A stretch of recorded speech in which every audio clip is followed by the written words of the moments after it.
Broken heart. How could you all do this to me? I cried as my knees gave way beneath me.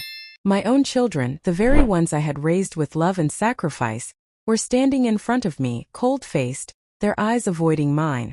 On the table in front of us lay the legal papers. Papers that proved the house I had lived in for more than 40 years, the house I built with my late husband, had been secretly signed away. My family had taken it from me, my name removed without my consent. I remember gripping the edge of the wooden chair to steady myself. You betrayed me, I whispered, my voice trembling. All of you. But none of them spoke. My eldest son folded his arms and looked at the floor. My daughter rubbed her palms together nervously. And then my youngest, the one I trusted the most, was the first to lift her head. Mom, she said coldly, you don't need the house anymore. We've made the decision for you. Her words sliced through me like a knife. My heart pounded in my chest. I wanted to scream, but no sound came out. Tears blurred my vision. At that moment, I realized the truth. I had no one left on my side. My own blood had turned against me.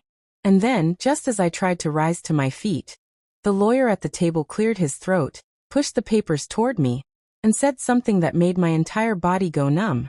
Mrs. Johnson, please sign here to complete the transfer. My hand shook violently. Should I fight back? Or should I sign?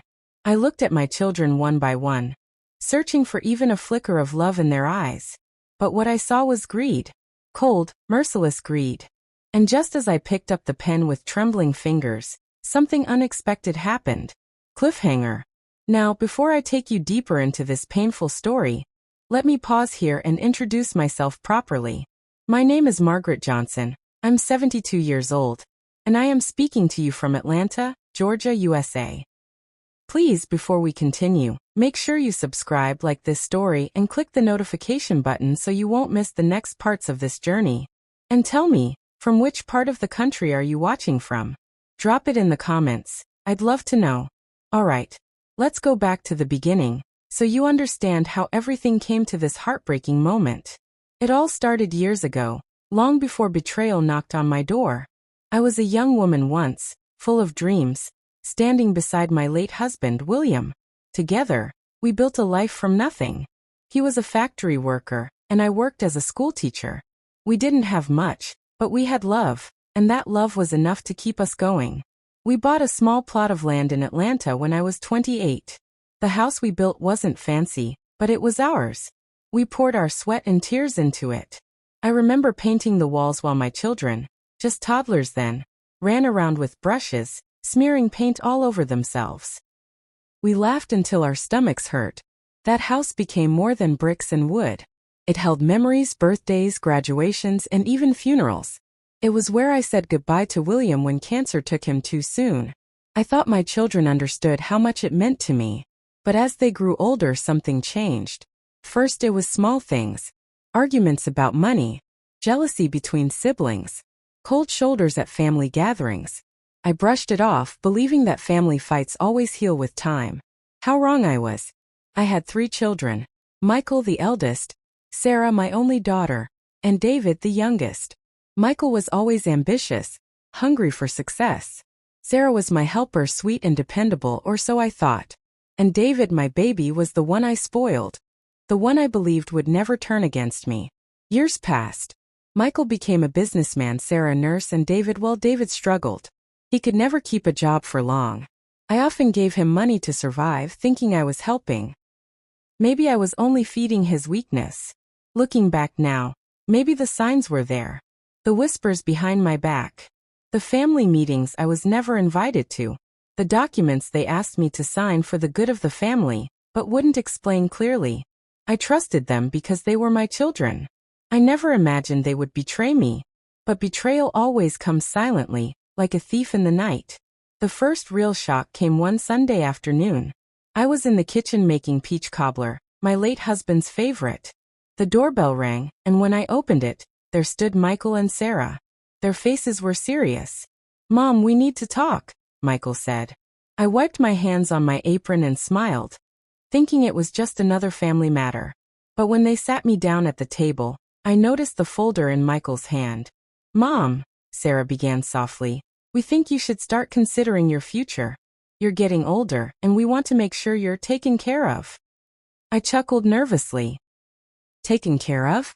I can still walk, cook, and even dance a little if I want. I don't need a nursing home, if that's what you mean. Michael didn't smile. He opened the folder and inside were papers. "It's about the house," he said. "We think it's best if the deed is transferred to us. That way, if something happens, everything will already be settled." I froze. My heart skipped a beat. The house? But this is my home. Why would I give it away now? Sarah reached for my hand. "It's just for safety, Mom. You'll still live here. Nothing will change." I pulled my hand back slowly. Something about their tone didn't sit right with me. But before I could question further, David walked in from the back door. He must have been listening all along because he said something that shocked me. "Mom, you should do it. It's better this way." I turned to him, my baby, the one I trusted most. "David, you too?" He nodded, his eyes darting away. "It's for the best, Mom." I felt a chill crawl down my spine. The three of them united. Against me. That was the moment I realized something terrible was happening. But little did I know that was only the beginning. Weeks passed and I tried to brush it off. Maybe they were just worried. Maybe I was imagining things. But then strange things started happening around the house. One evening I found the front door unlocked, though I was sure I had locked it. Another time I noticed my personal documents, birth certificate, insurance papers, had been moved from their place.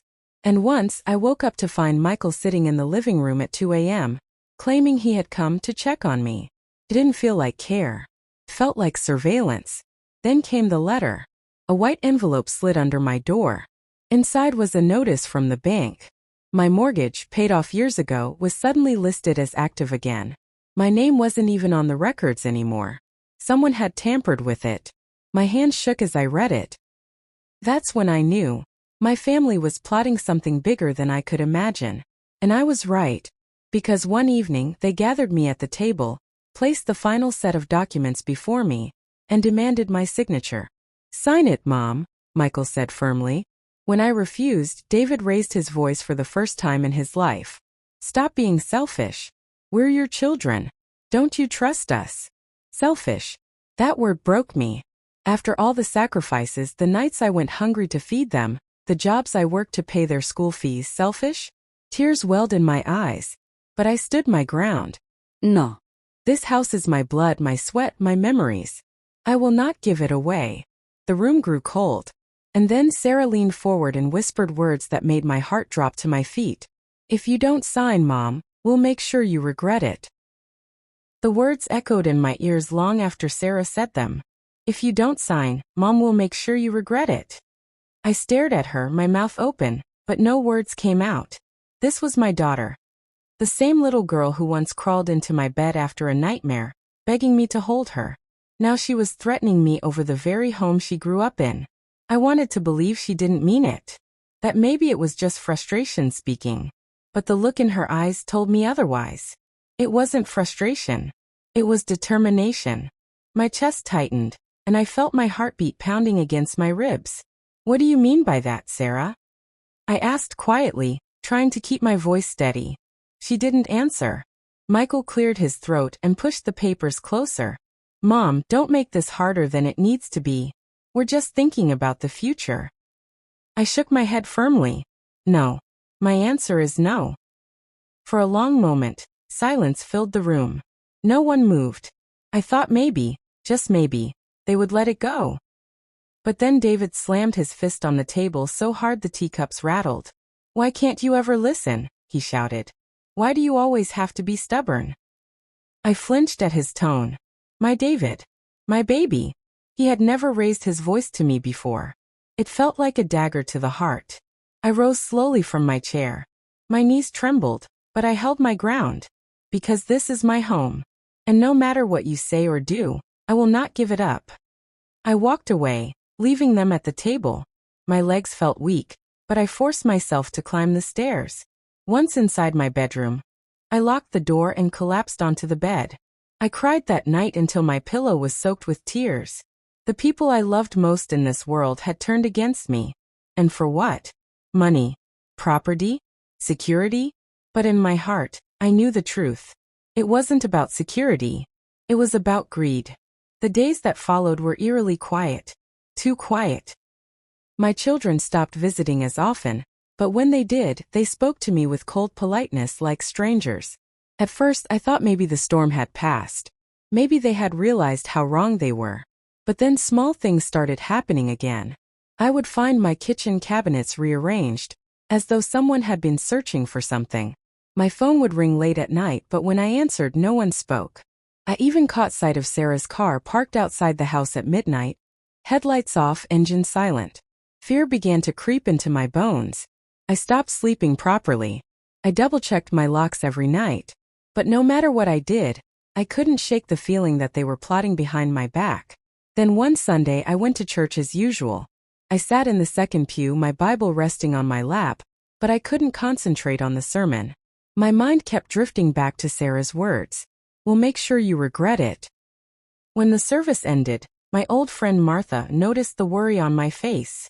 "Margaret, are you all right?" she asked. I hesitated, not wanting to burden her with my troubles. But the weight was too heavy to carry alone. So I told her everything, the papers, the threats, the strange happenings at my house. Martha's eyes widened. "Child, you need to be careful. Sometimes family can hurt you worse than strangers." Her words cut deep. I nodded, fighting back tears. "But they're my children, Martha. My own flesh and blood. How could they betray me like this?" She sighed heavily. "Greed has no family. Remember that." Those words stayed with me. The very next day, the betrayal deepened. I had gone out to check the mail when I noticed an envelope with official markings. My hands trembled as I opened it. Inside was a court notice.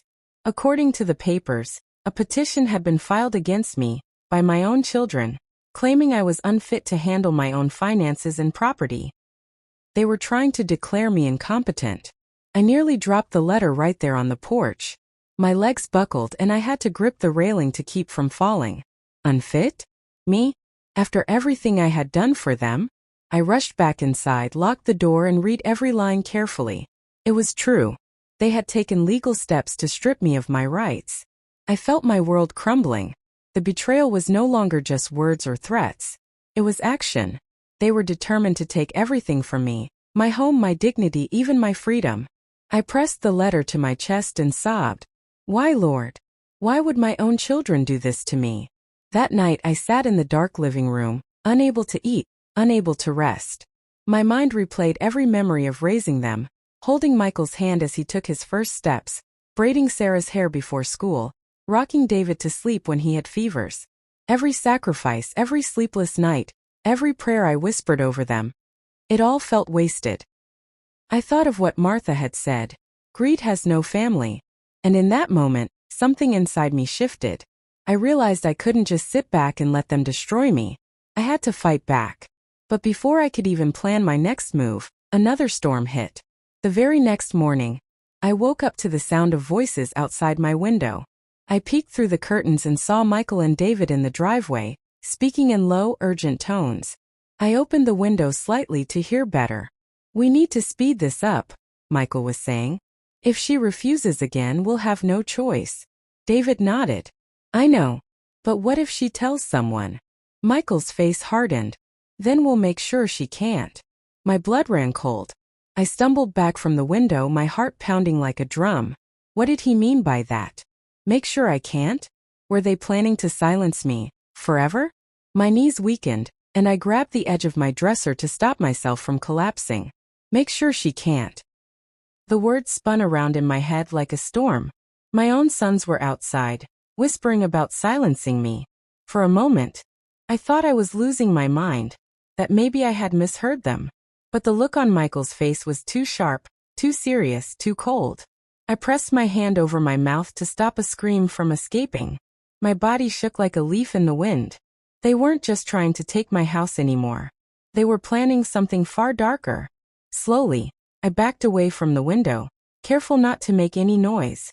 I locked my bedroom door, then slid down to the floor, hugging my knees to my chest. Tears streamed down my face as I whispered to myself, "What did I ever do to deserve this?" The hours passed painfully slow. Every sound in the house made me jump. The ticking of the clock felt like footsteps. The creak of the floorboards sounded like intruders. I didn't sleep at all that night. By morning, my eyes were swollen and red.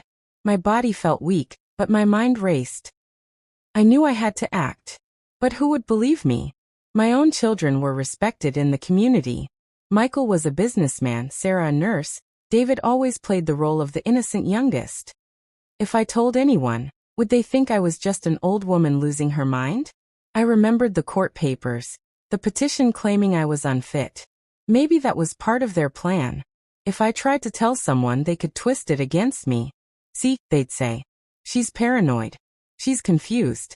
That's why she needs us to handle her affairs. The thought made me sick. That afternoon, Martha came to visit. She brought a basket of cornbread, her usual way of cheering me up. When she saw my face, she gasped. "Margaret, what happened? You look like you've seen a ghost." I closed the door quickly, afraid the neighbors might hear. I led her to the kitchen and whispered everything. The voices outside, the threat I overheard. Martha's hands trembled as she set the basket down. "Lord have mercy," she muttered. "You can't stay here alone. It's not safe." I grabbed her hand tightly. "But where can I go? This is my home. If I leave, they'll take it." She looked me straight in the eyes. "Better they take your house than your life, Margaret." Her words hit me like a slap. But deep down I knew she was right. Still, I couldn't bring myself to walk away, not yet. This house was all I had left of William, of the life we built together. "I just need more time," I whispered. "Maybe they'll come to their senses." Martha shook her head. "Don't fool yourself. Greed doesn't loosen its grip. It tightens." For a few days things quieted down. My children didn't visit, and the silence almost felt like peace. I tended to my garden, baked pies, and tried to convince myself I had imagined their whispers. But peace never lasts long when betrayal is close. One night around midnight, I woke up to the sound of my back door creaking open. My blood froze. I reached for the lamp on my nightstand, but before I could turn it on, I heard heavy footsteps in the hallway. Someone was inside my house. My breath caught in my throat. I slipped quietly out of bed, my bare feet barely touching the floor. I crept toward the closet and squeezed myself inside, closing the door as softly as I could. My heart hammered so loudly, I feared they could hear it through the walls. Through the thin slits of the closet door, I saw shadows moving across my bedroom. A flashlight beam swept across the walls. Then I heard his voice. "It's clear. She's asleep." It was Michael. Another voice answered, "David. Should we do it now?" I bit down on my hand to stop myself from screaming. "Not yet," Michael whispered. "We need the papers first. Once she signs, then we won't have to worry anymore." Their footsteps faded as they searched the rest of the house. I stayed in that closet for what felt like hours, shivering, praying silently for morning light. When I finally emerged, the house was empty again. But the message was clear. They weren't going to stop. The next morning I made a decision. I walked to the police station downtown, clutching the court letter in my shaking faith. I explained everything: the threats, the midnight break-in, the papers. The officer, a young man barely older than my grandson, listened politely but with a look of doubt in his eyes. "Mrs. Johnson," he said gently, "are you sure you're not just stressed? Sometimes at your age it's easy to." I slammed my hand on the counter, surprising even myself. "I am not confused. I know what I heard. I know what I saw. My children are trying to take everything from me. Even my life." The room fell silent. Finally he sighed and wrote something down. "All right.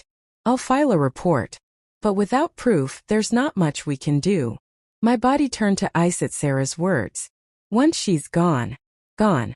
Did she mean gone from the house, or gone from this world? I pressed my hand against my chest, feeling my heart hammering so hard it hurt. I wanted to scream, to rush downstairs and confront them, but fear glued my feet to the floor. Instead, I crouched lower behind the staircase rail, straining to catch every word. Michael shuffled through the papers. "We've got everything ready. Once she signs, the deed will be transferred immediately." "And if she refuses?" David asked, his voice low, uncertain. Michael didn't hesitate. Then we moved to plan B. Sarah leaned closer. She's stubborn. You know she won't just hand it over. Michael smirked, a cruel twist of his lips. That's why plan B exists. I couldn't breathe. I felt like the walls were closing in on me. They weren't just planning. They had already planned. Suddenly, Michael looked up toward the staircase. My stomach flipped. Did he see me? I ducked back quickly, holding my breath, my knees shaking so badly I thought I might collapse. Seconds ticked by like hours. Finally, I heard the clink of the lockbox being shut and the scrape of chairs against the floor. Let's leave it here, Sarah said. We'll deal with her tomorrow. Their footsteps moved toward the door. The front door slammed shut. Silence returned. I stayed hidden for a long time, too terrified to move. Only when the clock struck midnight did I finally creep down the stairs. The lockbox was still there, sitting in the center of the table like a trap waiting to spring. My hands itched to open it, but fear of what I might find kept me frozen. After a long pause, I reached for it. The metal was cold against my skin. I tugged at the lock, but it wouldn't budge. Of course, it was secured. Frustrated, I pushed it aside and collapsed into a chair. My house no longer felt like home. It felt like enemy territory. The next morning, I tried to act normal. I brewed coffee, tended my garden, and waved to neighbors. But inside, my mind was racing. I needed a plan. If I stayed silent, they would destroy me.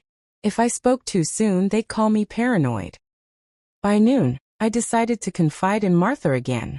I carried a small notebook where I wrote down everything. Every strange event. Every word I overheard, every detail. I wanted proof. When I showed Martha the notes, she frowned. This is good. Keep documenting. One day you'll need this. But what if I don't have one day? I whispered. She squeezed my hand. Then we'll make sure the truth comes out anyway. Her words gave me a little strength, but fear still lingered like a shadow. That evening my children returned. I forced a smile as they walked in, acting as though nothing was wrong. Sarah hugged me stiffly. Michael glanced around the house like a hunter sizing up his prey. David wouldn't even meet my eyes. We sat at the table. Michael placed the papers in front of me again. Mom, we've been patient. But it's time. Sign the deed. I folded my arms tightly. And if I don't? Michael's jaw clenched. Sarah leaned forward, her eyes sharp. Then you leave us no choice. Choice for what? I demanded, though my voice trembled. David muttered under his breath, Plan B. I slammed my hand on the table. Enough. This house is mine. I built it with your father. I raised you here. And I will die here before I give it away. The room fell silent. My words echoed off the walls. For a moment, I thought I had scared them. But then Michael leaned back in his chair, smirking. Fine, Mom, he said smoothly. Have it your way.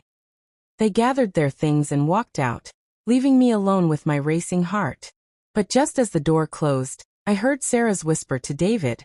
Tomorrow night. No more waiting. Panic flooded me. Tomorrow night. They had set a deadline. I barely slept, pacing the floor, praying, writing everything down in my notebook. By sunrise, I made up my mind. If they were going to strike tomorrow, I had to act today. I grabbed my purse, stuffed my notebook inside, and headed to the county clerk's office. My plan was simple. I'd show them the petition, explain the situation, and ask for help. But when I arrived, my heart sank. The clerk flipped through the computer records and shook his head. Mrs. Johnson, according to these files, you already signed the deed last month. The house is no longer in your name. I staggered back, nearly fainting. What? That's impossible. I never signed anything. The clerk frowned. The documents are filed and stamped. With your signature. My hands trembled as I grabbed the papers. My name was there, my handwriting, my signature. But I knew the truth. It was forged. I stared at the paper in horror. My children hadn't been waiting for me to sign. They had already taken everything. The papers shook in my hands as though they carried the weight of the world.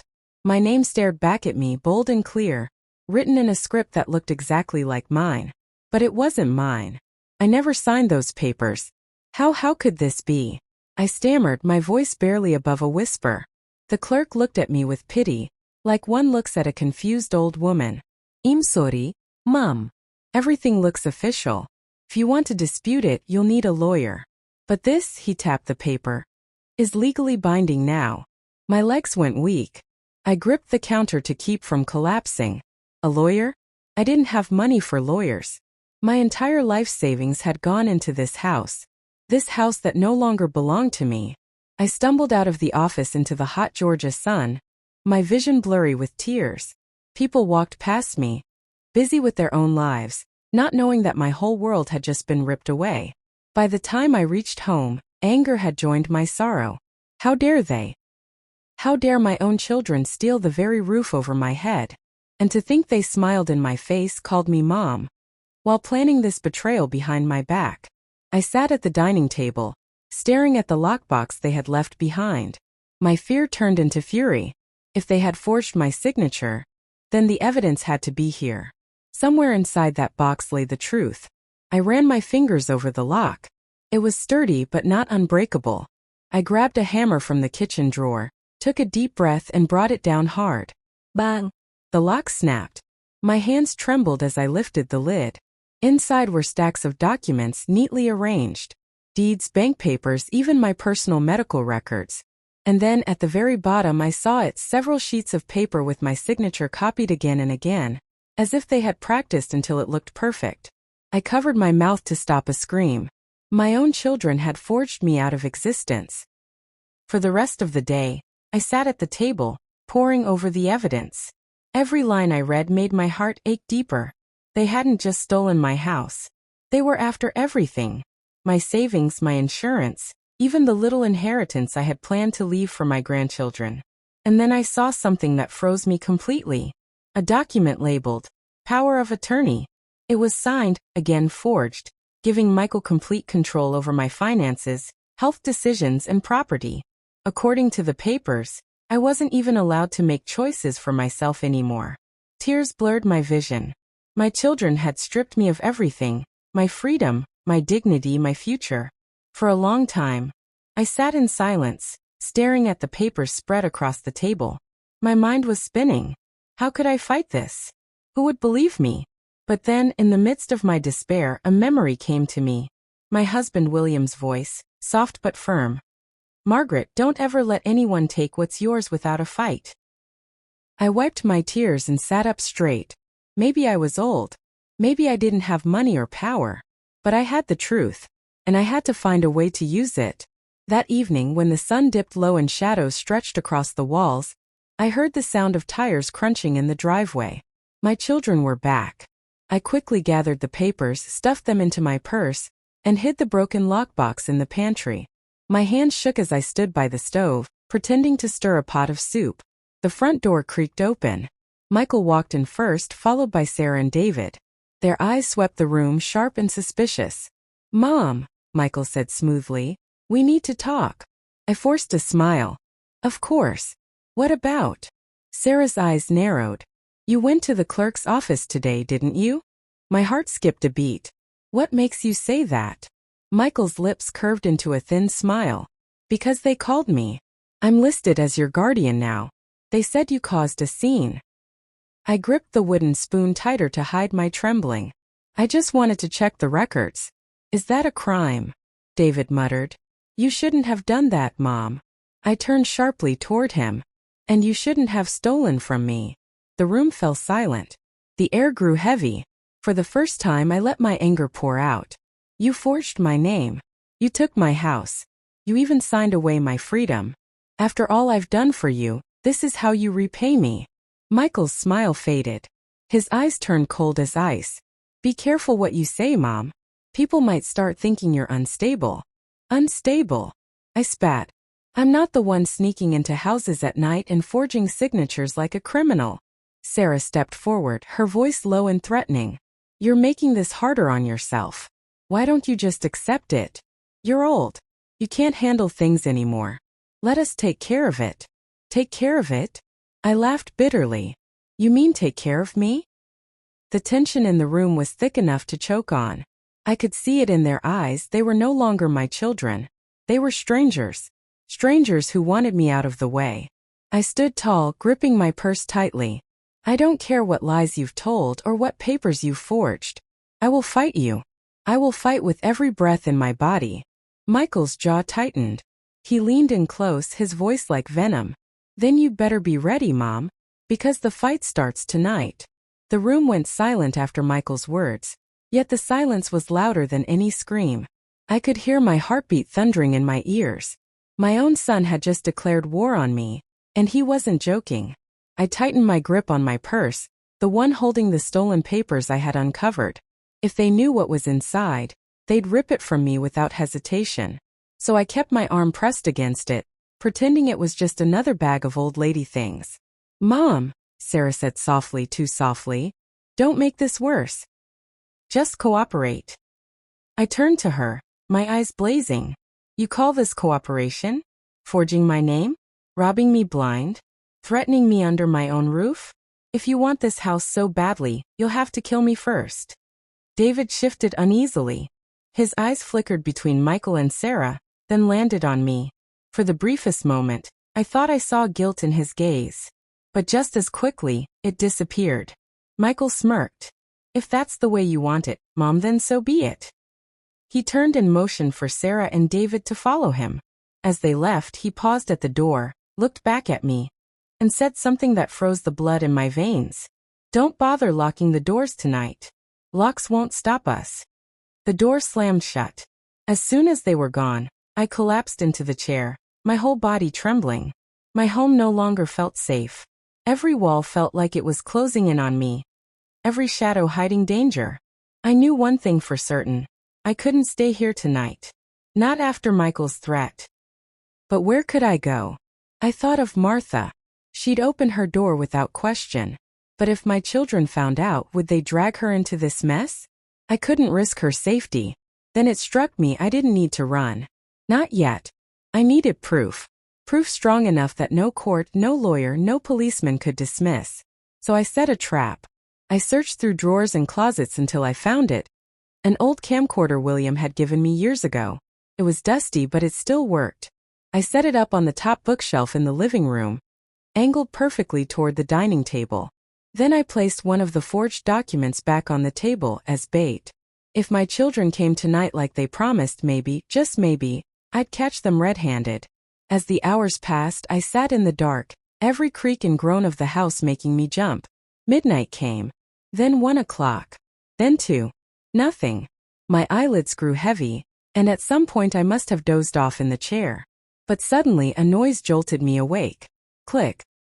The sound of the back door slowly opening. My breath caught. My eyes darted to the camcorder's tiny red light. It was recording. Shadows slipped into the house, 3 of them. Michael whispered, check the table. Make sure she didn't touch anything. Sarah's voice followed. She's asleep just like last time. This will be easy. I froze, not daring to move. My chest rose and fell so fast I thought they'd hear me breathing. David stepped closer to the table, picking up the forged paper. She must have seen this already. What if she talks? Michael's voice was sharp. Then she won't be able to. The sound of those words, casual, cold, final, struck me like a thunderbolt. My hand slipped on the armrest and the chair creaked. Their heads snapped toward me. She's awake, Sarah hissed. Michael's eyes burned into mine. He stepped forward, fists clenched.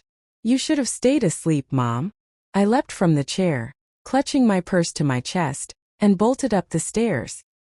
My legs ached, but adrenaline carried me faster than I thought possible.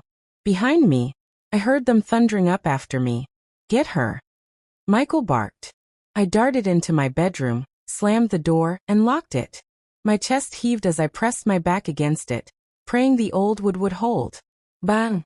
Michael slammed his shoulder against the door. Open it, Mom, he shouted. Sarah's voice followed, low and venomous.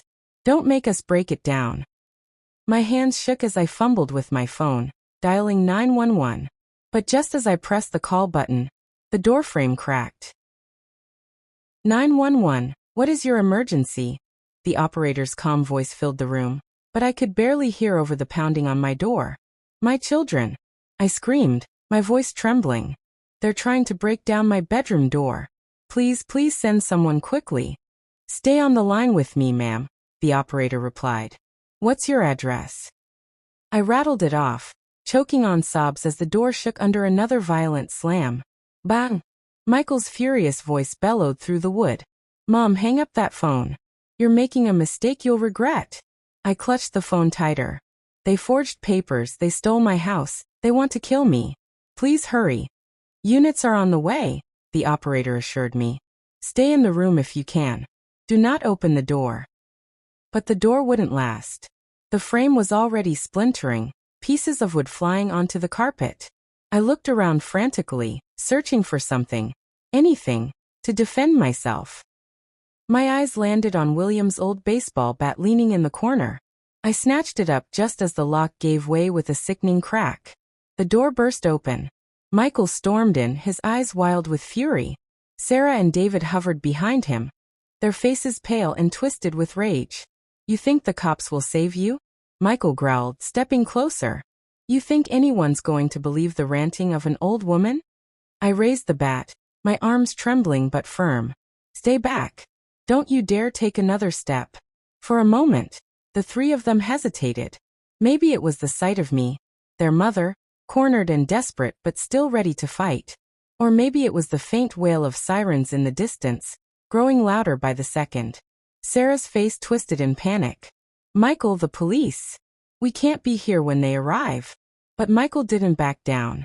His jaw clenched, his eyes burning into mine. No. She started this war. I'm ending it now. He lunged. I swung with all my strength. The bat cracked against his shoulder, and he stumbled back with a howl of pain. Run! Sarah screamed. Run now! David grabbed Michael's arm, dragging him toward the hallway. The three of them bolted down the stairs, their footsteps thundering as the sirens grew deafening outside. I collapsed onto the floor, gasping for air, the bat still clutched in my hands. Moments later, red and blue lights flashed through my bedroom window.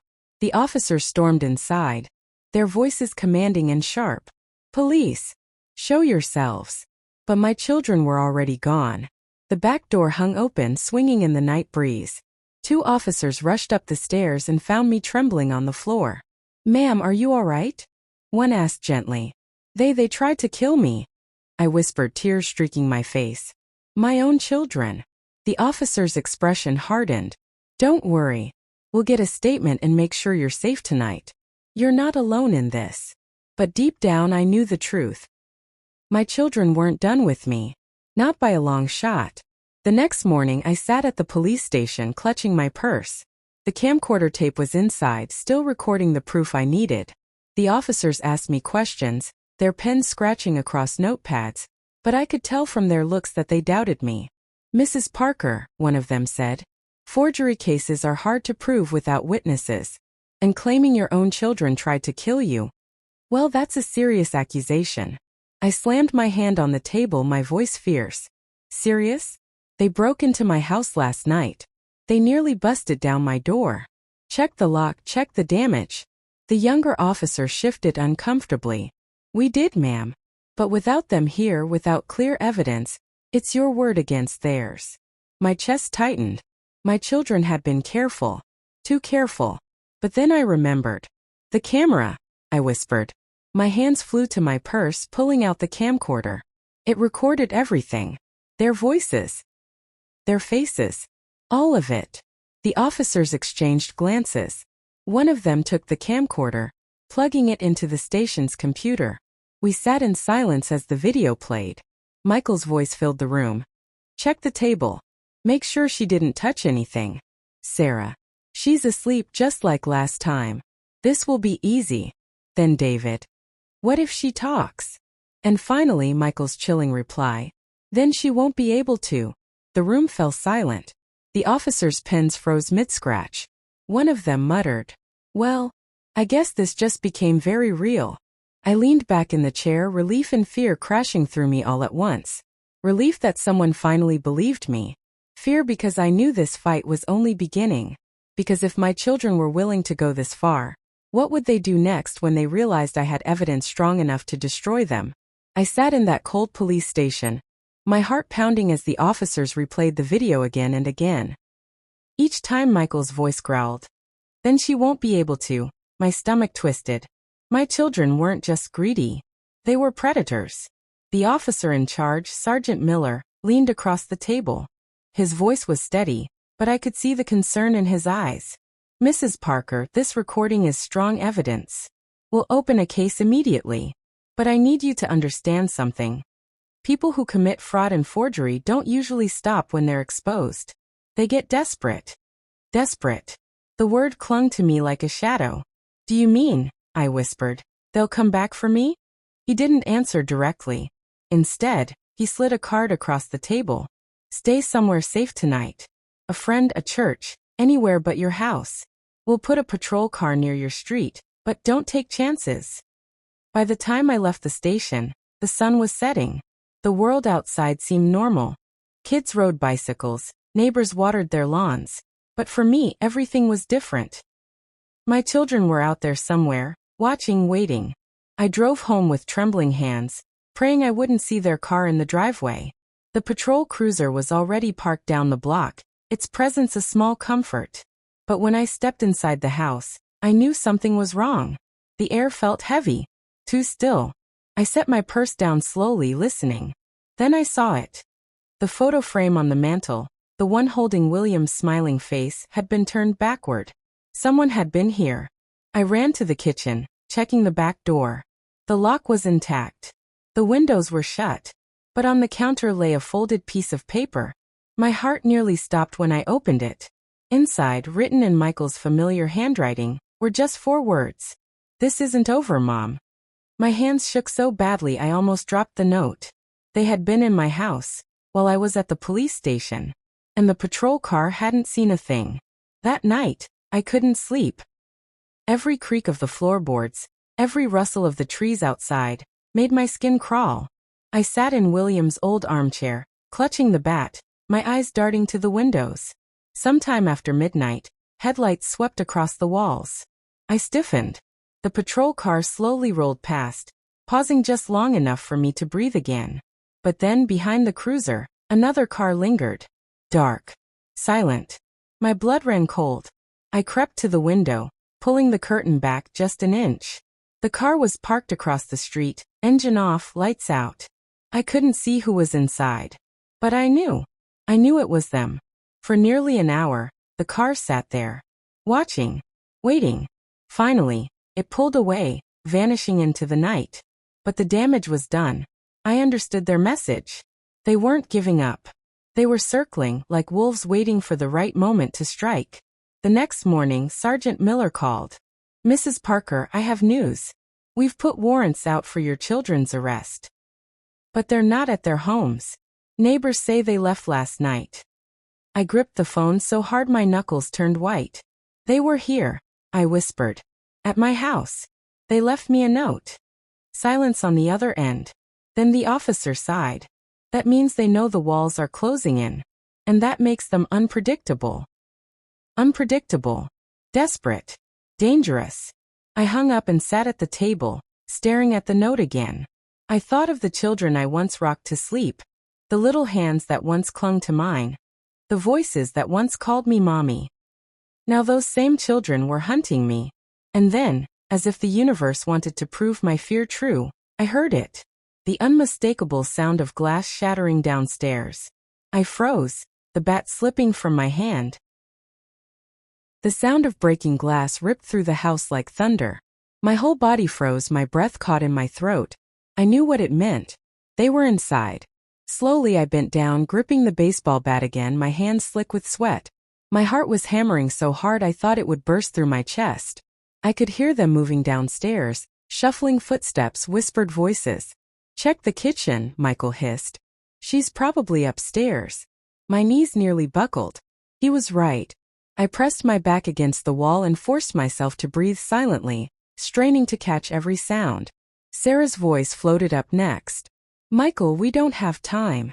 The cops could come any minute. Then we make it quick, he snapped.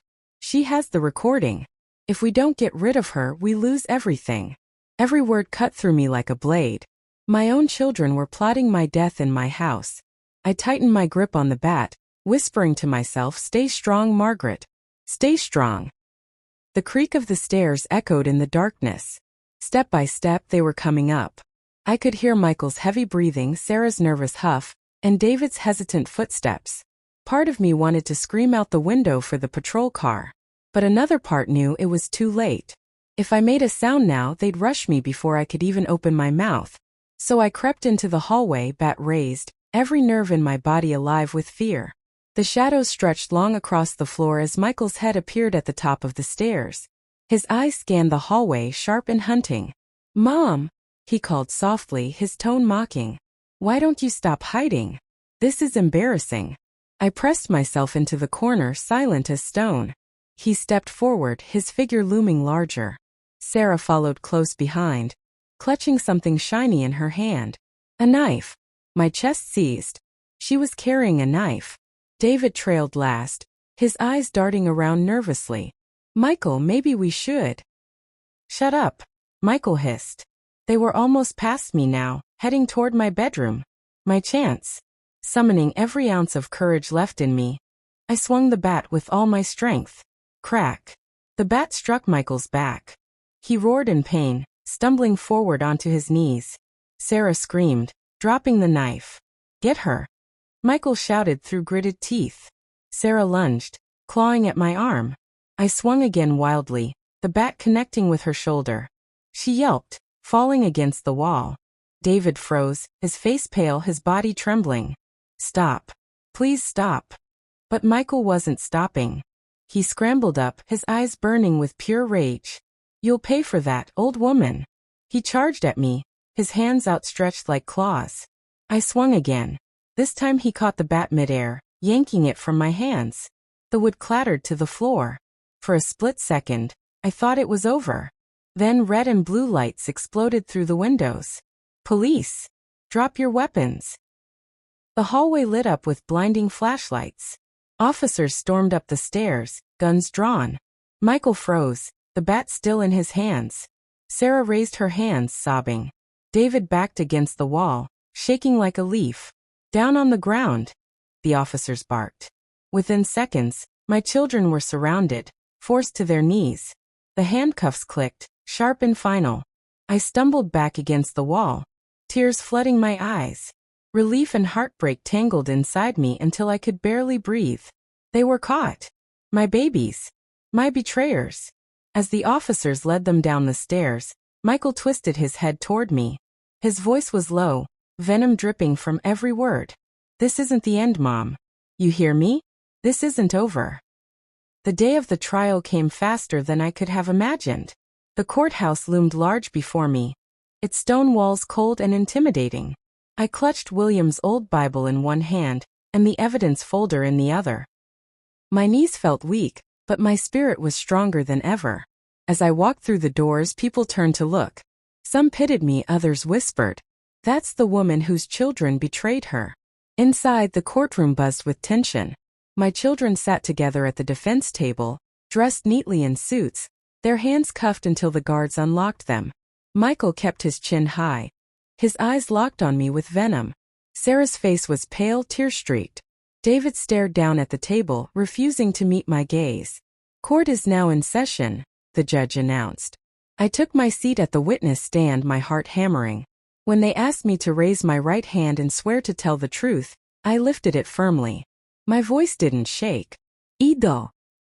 The prosecutor began. "Mrs. Parker, can you tell the court what happened the night of June 14th? I took a deep breath. My story poured out, how they forged my signature, how they tricked me, how they broke into my home. Every word burned my throat, but I told it. Not for revenge, but for truth. When they played the recording from the camcorder, the courtroom went silent. Michael's words echoed through the speakers. "Then she won't be able to." Gasps filled the room. Even the judge leaned forward, his face grave. But Michael didn't flinch. He just glared at me, his jaw tight, as though daring me to break down. Then came the defense's turn. Michael's lawyer rose, his voice smooth and sharp like a blade. "Mrs. Parker," he said, "isn't it true that you've been under stress? That you've been confused at times?" "No," he answered firmly. He smiled thinly. "And yet you believe your own children, your flesh and blood, would try to kill you?" They didn't just try, I snapped. They nearly succeeded. The lawyer turned to the jury, shaking his head. Ladies and gentlemen, this is nothing more than the tragedy of an aging woman, confused by time and memory. She's mistaken her own family's concern for betrayal. Rage surged in my chest, but I bit it back. This was their plan all along. To paint me as crazy, unreliable, broken.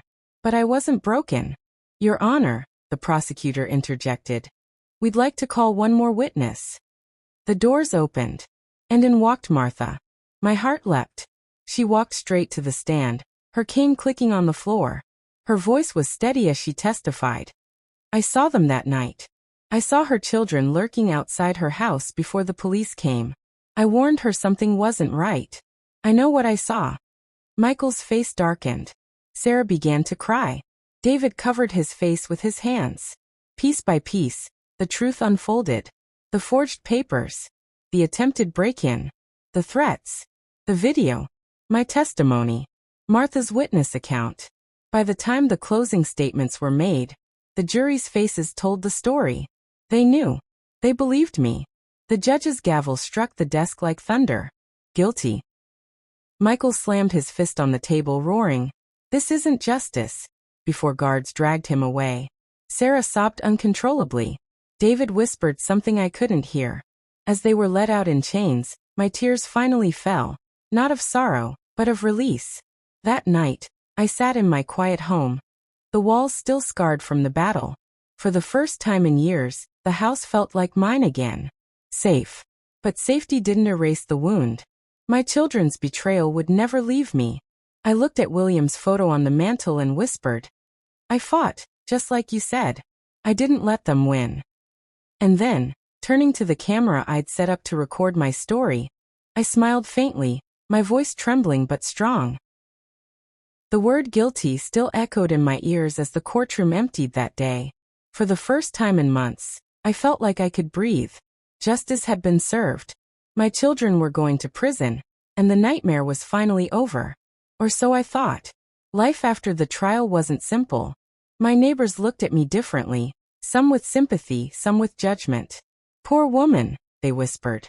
"Imagine sending your own children to jail." They didn't know the whole truth. They didn't know what it felt like to be hunted in your own home. But every night, as I locked the doors and checked the windows twice, I couldn't shake Michael's last words in court. This isn't justice. It wasn't just a tantrum. It was a promise. A few weeks later, I got a letter in the mail. My hands trembled as I opened it. Inside was a short, chilling message written in sloppy handwriting. "We're still family, Mom. And family doesn't forget." No signature. But I didn't need one. I knew Michael's hand even through the shaky lines. I took the letter straight to the police, but all they said was, "Ma'am, prisoners sometimes send threats. It's monitored. There's nothing to worry about." But I was worried, because this wasn't just a threat. It was a reminder that blood ties can be chains, even from behind bars. One night I sat on the porch with Martha, sipping tea under the stars. She looked at me, her eyes full of concern. "Margaret," she said softly, "I know they're locked up, but you need to be careful. Some people don't fight their own battles, they find others to fight for them." Her words sank deep. Michael still had friends, people who owed him favors. What if he reached out to them? What if prison walls couldn't contain his anger? And then it happened. I was coming back from the grocery store one evening when I noticed a car following me. Not too close, not too far, just steady, always 2 turns behind. My palms grew sweaty on the steering wheel. I pulled into my driveway, heart racing. The car slowed at the corner, then drove off. For days afterward, I saw the same dark sedan parked near my street. Sometimes with tinted windows, sometimes empty. Always watching. I knew. This wasn't over. One evening, as I locked my front door, I heard a knock. My heart jumped. I opened it just a crack. A young man stood there, no older than 25. He wore a hooded sweatshirt, his eyes darting nervously. "You Mrs. Parker?" he asked. "Yes," I said cautiously. He looked around, then leaned closer. "Michael sent me." My blood turned to ice. "What do you mean?" I whispered. The man smirked, his voice low and taunting.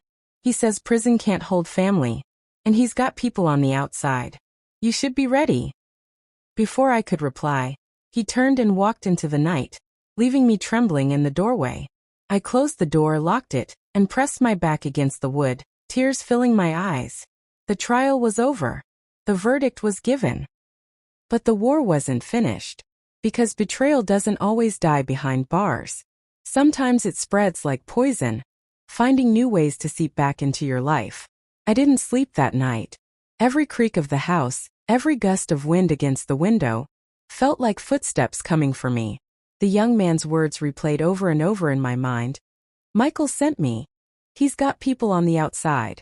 By morning, my eyes were swollen from crying. I poured myself a cup of coffee, my hands shaking so badly I nearly spilled it. That's when the phone rang. I hesitated, staring at it. Then slowly I picked it up. "Hello." A deep voice answered. Calm. Cold. "Mrs. Parker, you don't know me. But I know you. Michael wants you to understand something. You put him in a cage, but cages don't last forever. And when he gets out, you'll regret what you did." My knees buckled. "Who is this? How did you get my number?" The line went dead. I rushed to the police station, letter and phone record in hand. Sergeant Miller looked more tired than ever as he listened. "Mrs. Parker," he said carefully, "I don't doubt you. But phone calls, strange cars, vague threats, they're not enough to arrest someone. Not unless we can link them directly to Michael." "Link them?" I cried. "He sent someone to my house. He has people following me. What more do you need?" The sergeant sighed. "We'll increase patrols in your neighborhood. But the truth is, cases like this, sometimes the best thing you can do is lay low. Don't give them a reason to escalate." Lay low. As if hiding from my own children's shadows was living. That evening, Martha came over, refusing to let me sit in fear alone. She made me chicken soup, the way she used to when we were younger women with kids running through the yard. "You can't stay here by yourself," she said firmly, setting the bowl down in front of me. "Why don't you come stay at my place for a while?" But I shook my head. "This is my home, Martha. They've taken enough from me already. If I leave now, I'll never feel safe here again." She sighed, squeezing my hand. "Then at least let me stay with you tonight. I won't take no for an answer." And thank God she insisted. Because that very night, the nightmare returned. It was around 2 a.m. when we heard it. A sharp clang against the back door. Martha sat up on the couch, her eyes wide. "What was that?" "Stay here," I whispered, grabbing the bat. My feet crept across the wooden floor. Heart hammering. Another noise. This time, the sound of metal scraping against the lock. Someone was trying to force their way in. I tiptoed to the window and peeked through the curtain. There they were. 2 men in dark clothes, crouched by my back door, one of them working on the lock while the other kept watch. I nearly screamed. "Martha," I hissed, "call 911. Now." She fumbled for the phone as quietly as she could, whispering into it. Meanwhile, I stayed at the window, my whole body trembling, watching the men break into my home. One of them muttered, "Hurry up.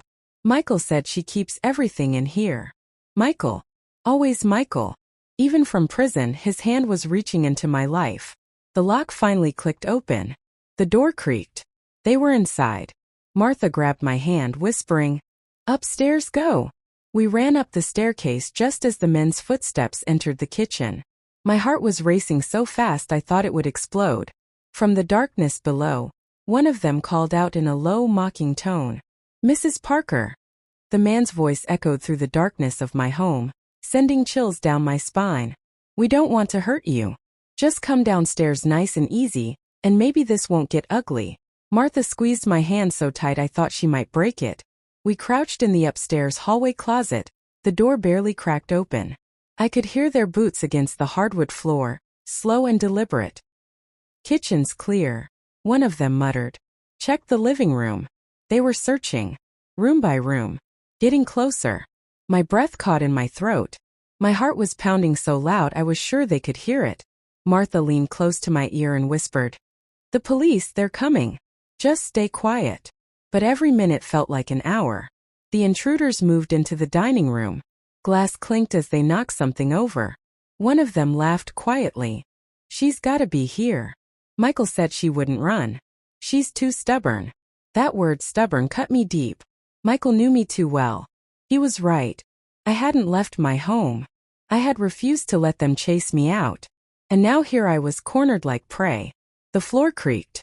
Heavy footsteps on the stairs. They were coming up. I pressed my hand over my mouth, fighting the urge to cry out. The closet suddenly felt too small, too hot, like the walls were closing in. Martha's face was pale, her lips trembling.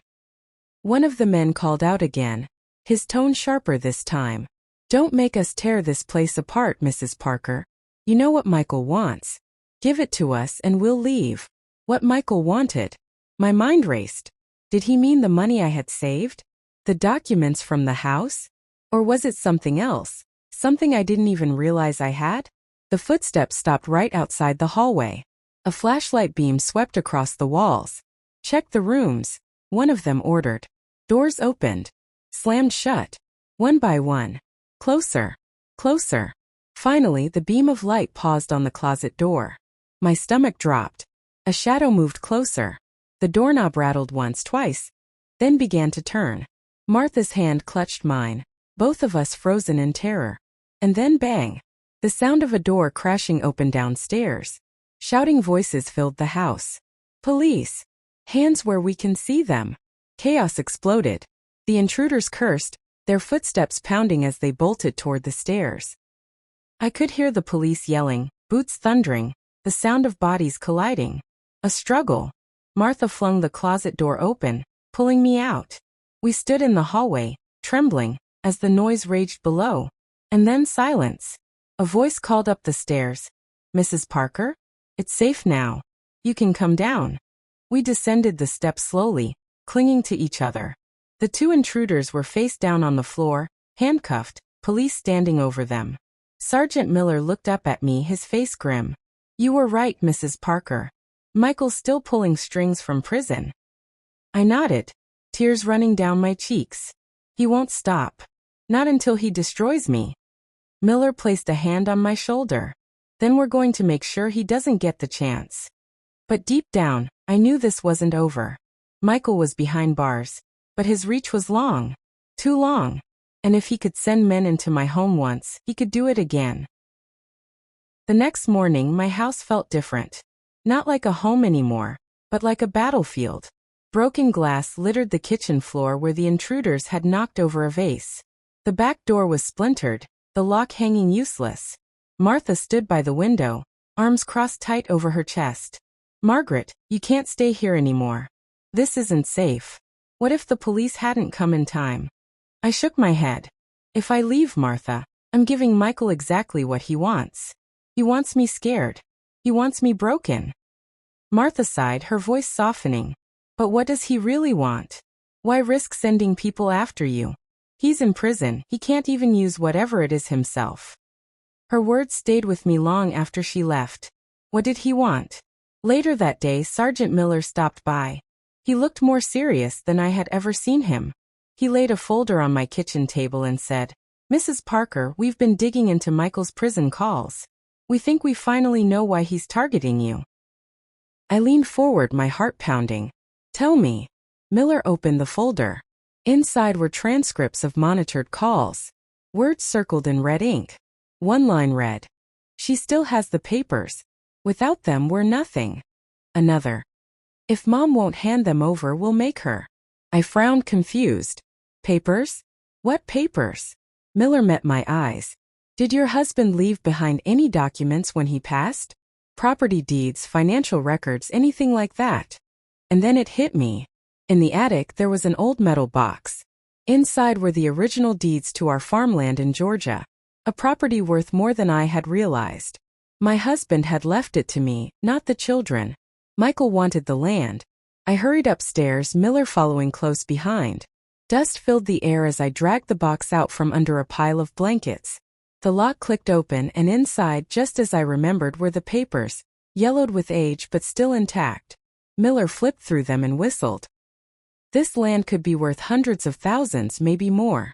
No wonder Michael's desperate.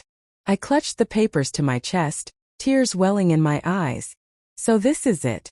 He doesn't care about me. He never cared. It's all about money.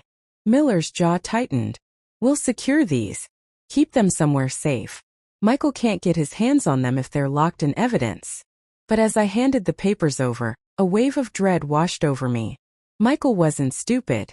If he knew I still had them, he'd also know the police had them now. And a man like Michael doesn't take kindly to being outsmarted. That night I barely slept. Every sound made me sit up in bed. I kept replaying the break-in, the threats, the look in Michael's eyes the last time I saw him in court. I thought of my other children too, Daniel and Rebecca. Were they part of this? Or was Michael the mastermind, dragging everyone into his schemes? I prayed, asking God for strength, asking him to protect me from my own blood. But prayers couldn't change the truth. Michael wanted revenge. And now that I had taken away his chance at the land, I knew he would come at me harder than ever before. And I was right, because the very next morning the phone rang again. When I answered, a voice I hadn't heard in months cut through the line. "Hello, Mother." The sound of Michael's voice froze me where I stood. Calm, cold, almost polite but dripping with venom. How did you get this call through?" I stammered. "You're not supposed to." He chuckled. "Oh, Mother. Rules don't apply to people like me. You should have learned that by now." I gripped the phone tighter, my knuckles white. "You need to stop this, Michael. I don't know what you think you'll gain, but you're only digging yourself deeper." "Oh, I know exactly what I'll gain," he snapped, his tone suddenly sharp. "That land is mine. Dad promised it to me, not you. You stole it. And now you're hiding behind the police like a coward." Tears burned my eyes. "No, Michael. Your father left it to me, because he knew what kind of man you are. And every day you prove him right." Silence. Then softly, almost like a whisper, "Enjoy your little victory, Mother, because it won't last. You may have the papers, but you don't have loyalty. And loyalty," he let the word hang in the air, "is stronger than law." Click. The line went dead. I stood there shaking, the dial tone buzzing in my ear. Loyalty. What did he mean? That afternoon I found out. Martha came over with groceries, insisting on staying by my side. We were unpacking them when the doorbell rang. It was Rebecca, my daughter, my youngest. Her face was pale, her eyes rimmed with tears. "Mom," she whispered, stepping inside. "We need to talk." Martha excused herself to the kitchen, giving us space. Rebecca sat at the table, wringing her hands. "Michael called me," she said, her voice trembling. He told me you're trying to cheat us out of Dad's land. He said you're turning us against him." I gasped. Rebecca, no. "That's not true. You know your father's will. He left everything to me. Michael's twisting things. He always has."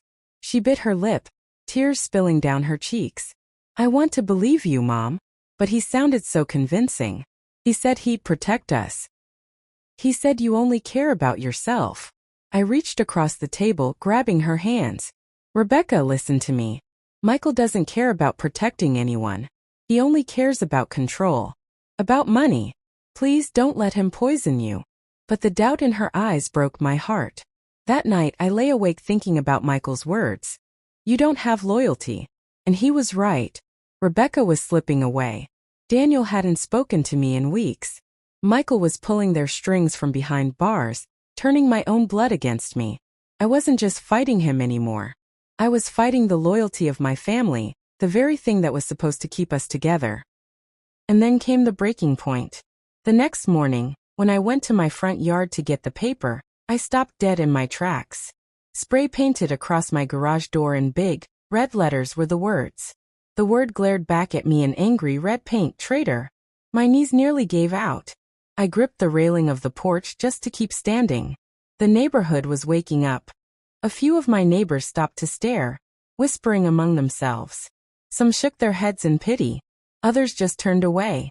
Martha rushed outside when she heard me scream. "Oh, Margaret," she whispered, wrapping her arms around me. "They've gone too far." I couldn't breathe. My own children had branded me like an enemy. The police came, took pictures, and filed another report. Sergeant Miller promised they'd look into it. But I saw the doubt in his eyes. To them, it was just vandalism. To me, it was a declaration of war. That evening, Rebecca came back. Her face was pale, but this time she wasn't crying. "Did you do this?" I asked before she could even step inside, pointing at the red letter still staining my garage. She looked at the ground. "Michael said you brought this on yourself." My heart cracked. "Rebecca, how can you stand there and defend him after everything he's done? He sent men into this house. He threatened my life. Don't you see he's using you?" Her eyes filled with tears again, but she didn't deny it. "He's still my brother," she whispered. "I can't just turn my back on him." I swallowed hard. "And what am I, Rebecca? What am I to you?" She had no answer. She just turned and walked away, leaving me standing there in the cold evening air, broken. Martha stayed over again that night, refusing to leave me alone. We were in the living room trying to distract ourselves with the television, when suddenly the phone rang. I answered and it was Daniel. "Mom." His voice came through sharp, almost accusing. "Why didn't you tell us about the land? Why do you always keep things from us?" Tears filled my eyes. "Daniel, it wasn't mine to give. Your father left it to me. It's in black and white. I never hid anything." "Michael says you planned this from the start," he spat. "That you wanted to cut us out. That you're letting the police protect you while you hoard everything." My heart shattered. "Daniel, please, you know me better than this. You're my son. I raised you." But he just sighed. "Maybe Michael's right. Maybe you're not the woman I thought you were." Click. The line went dead. I dropped the phone and collapsed onto the couch, sobbing. Martha held me, whispering, "Don't listen to them, Margaret. You've done nothing wrong." But deep inside, I felt something twist. My children weren't just betraying me. They were rewriting the story, turning me into the villain. And then came the final blow. The next day, I received a letter in the mail. No return address. Inside, folded neatly, was a copy of my husband's will. But this one was different. Instead of leaving the farmland to me, it had Michael's name typed clearly in bold letters. And at the bottom, my husband's forged signature. My hand shook so violently I nearly dropped the paper. My own children weren't just betraying me. I stared at the forged will in my hands, my whole body trembling. Michael's name, bold and sharp, sat where mine should have been. My husband's signature, crooked, fake, but dangerous, seemed to mock me. My children weren't just after my land. They wanted to erase my place in the family's history, to write me out as if I had never mattered. Martha's voice broke the silence. "Margaret, this is criminal. You have to take this to the police." So I did. Sergeant Miller studied the will, his eyes narrowing. "This is a forgery, no doubt. And it's clever. They tried to make it look old, like it was part of the original documents. Michael's fingerprints are all over this, figuratively and maybe literally." He leaned closer, his tone grim. "But this isn't just Michael anymore. Rebecca and Daniel are in on it. They had to be, to get this into your mailbox." My heart sank. My children, all of them, gone. The investigation moved quickly. Handwriting experts confirmed the forgery. The paper was traced back to a printer in Daniel's office. Rebecca had mailed the letter. Piece by piece, their betrayal was laid bare. And then came the trial. I sat in the courtroom once again, my hands folded tightly in my lap. Michael glared at me from across the room, his smile cruel. Rebecca wouldn't meet my eyes. Daniel sat stone-faced, as if he were the victim. When the forged will was displayed to the jury, my tears finally fell. Not because I was afraid, not because I was ashamed, but because I realized the truth. My children had chosen greed over love. The verdict came down swift and final. Guilty, on charges of conspiracy, forgery, and harassment. The gavel struck. My children were led away. This time I didn't cry. When it was all over, I walked out of the courthouse with Martha by my side. The sun was shining, but my heart was heavy. "Margaret," she said softly, "are you all right?" I nodded slowly. "I will be. But I've learned something, Martha. Blood makes you related. But loyalty, love, that's what makes you family." She squeezed my hand, tears in her eyes. And so, my dear viewers, that is my story. Broken heart. My name is Margaret Parker. I'm 72 years old, and I live here in Georgia, USA. If you've listened this far, I want to thank you for standing with me through every heartbreak and betrayal. Please don't forget to like, subscribe, and click the notification bell so you won't miss more of my upcoming stories. And tell me, from which part of the country are you watching? I truly want to know. Because if there's one thing I've learned from all of this, it's that betrayal can break your heart, but the love and loyalty of those who stand with you, even strangers across the world, can help heal it again. Family isn't always the people you're born to. Sometimes, family is the people who refuse to let you stand alone. And that, my friends, is the lesson I leave with you.